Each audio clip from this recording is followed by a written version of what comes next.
So if you want to learn the 10 things you need to know to become a great blues guitarist, hang out to find out. Thing number 1.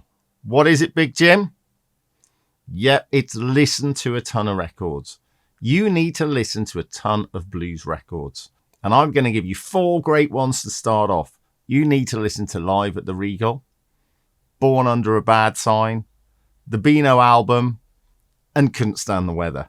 These are 4 iconic blues albums. You can't play blues guitar unless it's in your head. I can't stress this enough. You should be hearing it in your head before you do anything.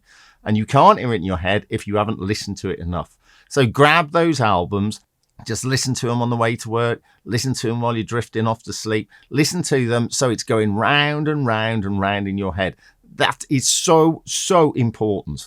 Thing number 2, we haven't even picked up the guitar yet, is to learn the major 12-bar blues form. You should be able to see this in your head very, very clearly. You can see it on the screen now. And it's not just a case of seeing it in your head, it's a case of understanding it. The 12-bar form is just so common. There is a minor blues form, it's much less common. Just worry about the major 12-bar blues form for the time being. It's all dominant 7th chords, as you can see on the screen, and you should see it in 3 layers.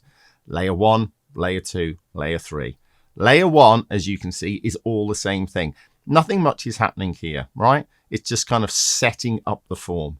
Layer 2, we go to the 4 chord, in this case D7. Now this creates a bit of movement, a little bit of interest, right? And it wants to pull us back to the 1 chord, which is A7. So we get a bit of movement in the 2nd line. The 3rd line is where most of the movement is. It goes to the 5 chord, the 4 chord, the 1 chord, and then back to the 5 chord.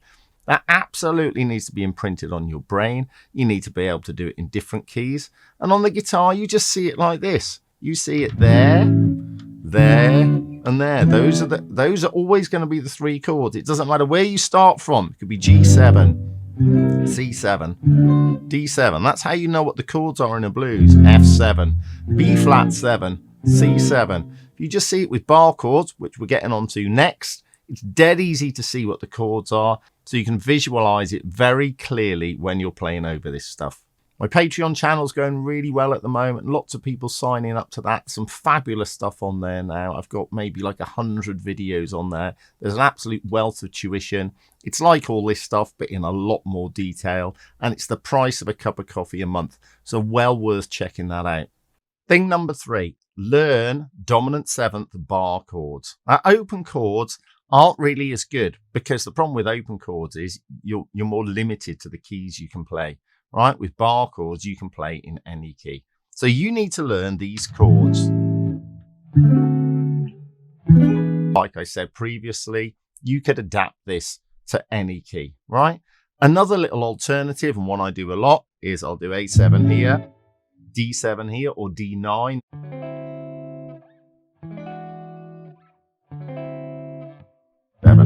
I slightly prefer that. I find it easier to play out of. And ultimately, you want to know these chords in lots of different places.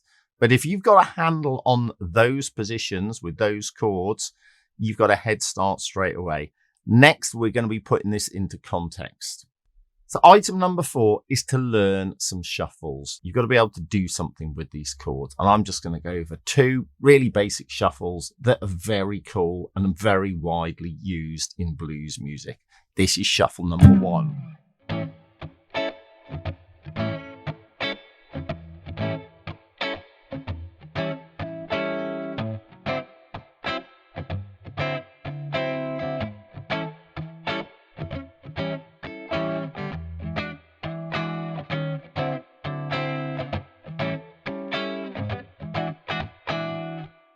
Okay, that's a very basic shuffle, but it grooves, it swings, it moves, right? It's interesting, right? It's very cool to listen to.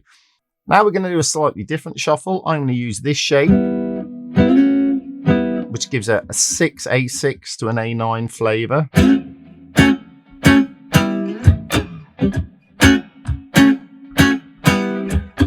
D, back to A, B,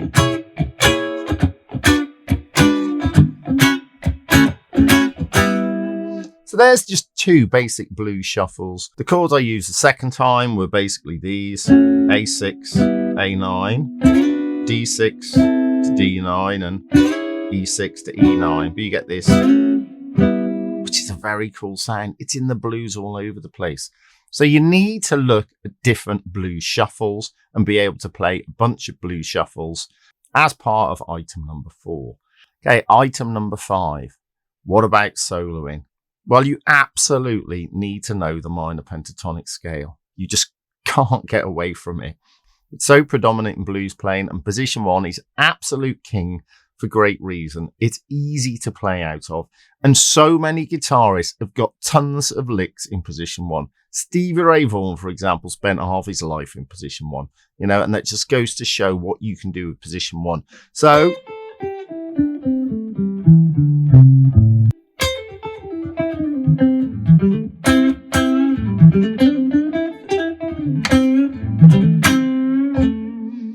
okay, and you need to know how to exploit it. I've done lots of other videos on this. You also need to know its intervallic structure. You need to know that this is a 1, a flat 3, a 4, a 5, and a flat 7. Then it repeats: 1, flat 3, 4, 5, flat 7, 1, flat 3.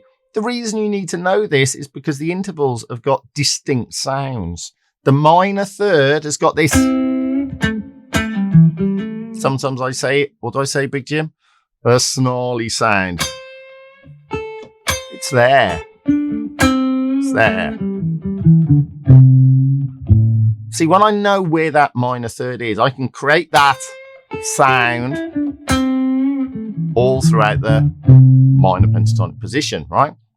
Minor pentatonic works across a major blues and a minor blues. It's so adaptable. It's just fabulous. The flat 7, I think of it as going out the back door. So I've got out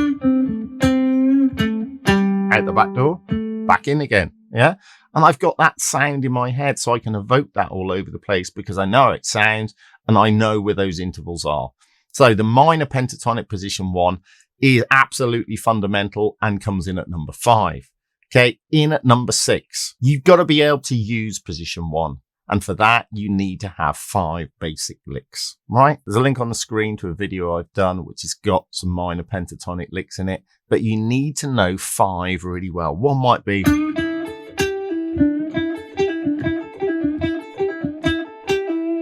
That's what I call my Jimmy Page lick. But you need to have 5 that are just falling off your fingers. You know, you don't even need to think about them, and you can manipulate them in different ways and just keep playing them over and over and over, right? You need to play them over different backing tracks in different contexts, in different keys. They need to be part of your DNA. Okay, item number 7 is bending. Great blues players bend.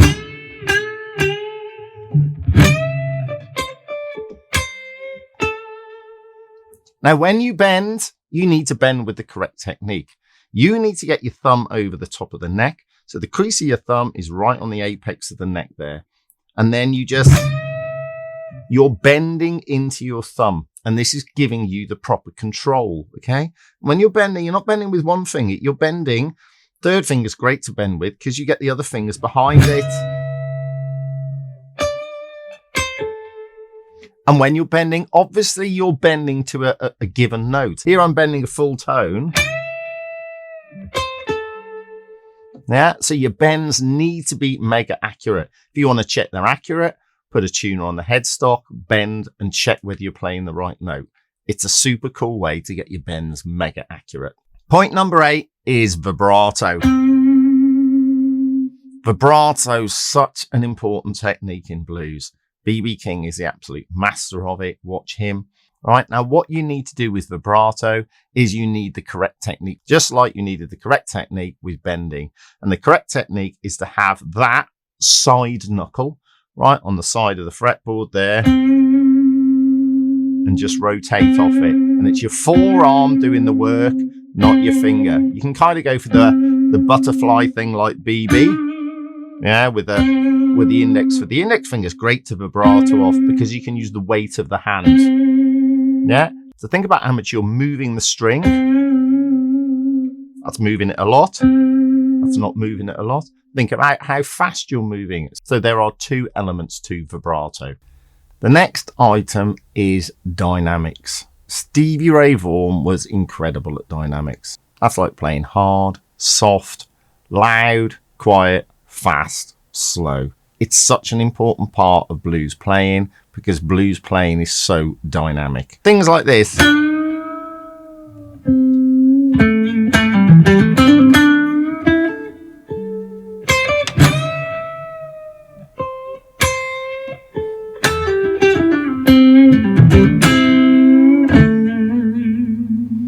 So there, I'm just going faster, I'm going slower, I'm going harder, I'm going softer. I'm just varying it all the time. This is so important to make your playing sound really cool and professional. You just can't put enough emphasis on this stuff.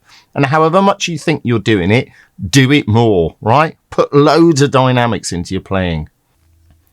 And the final one is to think in terms of question and answer. So when you do a phrase, do an answer. Question. Answer. Now, often the answer is just the question with a bit of fluff on it.